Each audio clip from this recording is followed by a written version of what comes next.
আর একটা মজার রান্নার রেসিপি নিয়ে আপনাদের মাঝে চলে আসলাম। আমি রিজিয়া। আপনারা সবাই কেমন আছেন? আশা করি সবাই ভালো আছেন। এটা হচ্ছে আমাদের বাগানের ওলকচুর ডগা। অনেকে এটা সাদাও হয় আর এই কালো কালো এরকম হয়। এটা আমাদের বাগানে লাগানো এমনিতেই হয়, কিন্তু গোড়া লাগানো আছে আগে থেকে, তাই এভাবে বাগান থেকে সবগুলো কেটে নিচ্ছিলাম তুলে। তাই এভাবে এগুলো কেটে আমি কিন্তু একদিন পরে তারপরে কাটছি, কারণ কচু বলতেই একদিন রস শুকালে ভালো হয়, গাল চুলকানোর ভয় থাকে না। এভাবে সবগুলো ছিলে নেওয়ার আগে অবশ্যই কিন্তু আপনারা লবণ মেখে নেবেন হাতে, কারণ কচু বলতে হাত চুলকাতে পারে, দাগ হয়ে যেতে পারে কচুর কষে। তাই এগুলো আমি কাটার আগেই হাতে বেশি করে লবণ ডলে নিয়েছিলাম, দুই হাতেই, কারণ দুই হাতই লাগবে এখানে কাটার জন্য। তাই দুই হাতে ভালো করে লবণ ঘষে নিয়ে তারপরে কাটাকাটি শুরু করলাম। আর এটা একটু লালা লালা জাতীয়, তো এই জন্য লবণ দিলে হয় কি আর হাত থেকে বেশি সরে যায় না, খুব ভালো হয় কাটতে। আমি এভাবে ছোটো ছোটো করে কেটে নিচ্ছিলাম মাছগুলো ফেলে দিয়ে। আর এটা কিন্তু খেতে খুবই মজা লাগে, যারা এগুলো খেয়েছেন অবশ্যই এর টেস্টটা জানবেন।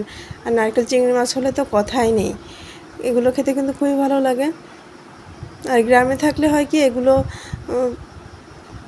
আনাচে কানাচে এমনিতেই হয়ে ওঠে। এগুলো কিন্তু আমি সিদ্ধ করে নিচ্ছি লবণ হলুদ দিয়ে।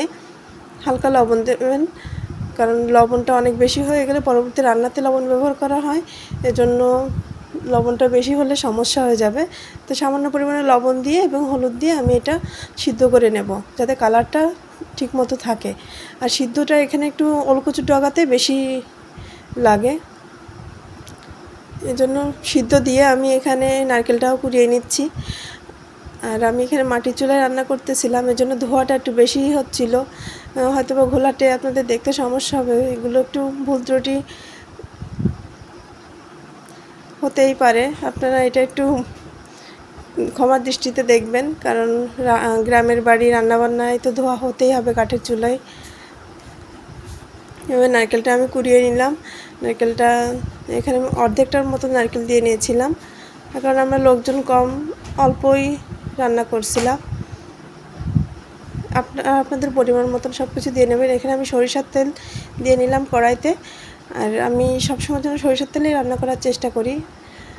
তেজপাতা ফোড়ন দিয়ে আমি এখানে বাটা যে মশলা, এখানে রসুন, পেঁয়াজ এবং কাঁচামরিচ ছিল বাটা, আর সঙ্গে একটু জিরাও ছিল। আমি সবসময় একসঙ্গে বেটে নিই, আমার কাছে এটাই সুবিধা মনে হয়। তারপরে আমি চিংড়ি মাছটা দিয়ে ভালো করে কষিয়ে নিচ্ছিলাম এবং এক এক করে সব ধরনের মশলা দিয়ে নিচ্ছিলাম। সব ধরনের মশলা বলতে এখানে আমি আদা গরম মশলা ব্যবহার করিনি, কিন্তু এখানে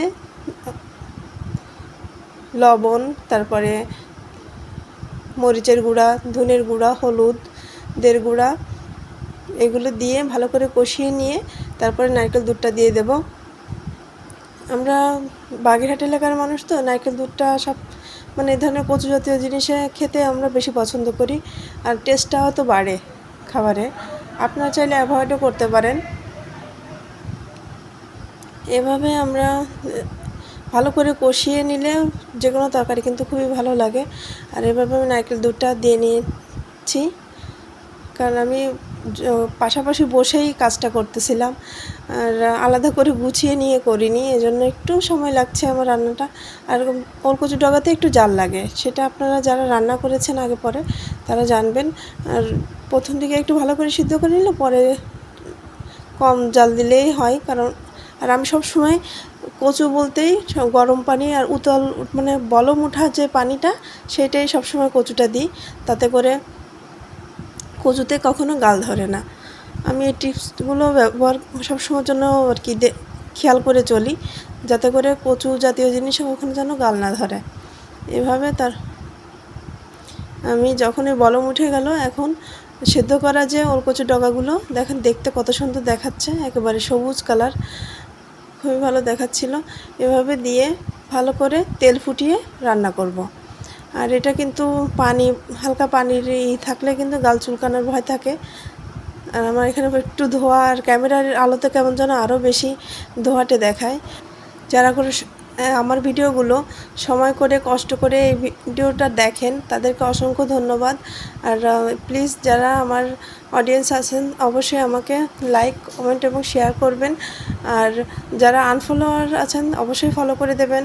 আপনাদের সহযোগিতায় তো আমি সামনে এগোবো ইনশাল্লাহ। আমি সামনে আরও সুন্দর সুন্দর করে ভিডিও দেওয়ার চেষ্টা করব। এভাবে দেখেন আপনাদের সাথে কথা বলতে বলতে কিন্তু আমার রান্নাটা প্রায় কমপ্লিট হয়ে গেছে। এখানে দেখেন তেলটা ফুটে আসছে, একেবারে তেলটা উপরে চলে আসতেছে। এখন আস্তে আস্তে করে আপনারা চাইলে এতে শেষের দিকে একটু জিরার গুঁড়া দিয়ে দিতে পারেন, তাতে ফ্লেভারটা ভালো আসবে। আমার কাছে নারকেল আর চিংড়ি মাছের যে ফ্লেভারটা ওইটাই বেশি ভালো লাগে। জিরা যাদের কাছে ভালো লাগে তারা দিয়ে দিতে পারেন। আমি এই যে নামিয়ে নিচ্ছি। আবার খেতে আর দেখতে কিন্তু খুব ইয়াম্মি হয়েছিল।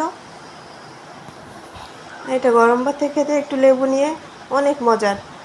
আপনারা বাসায় এভাবে রান্না করে দেখবেন। সবাই ভালো থাকবেন। আল্লাহ হাফেজ।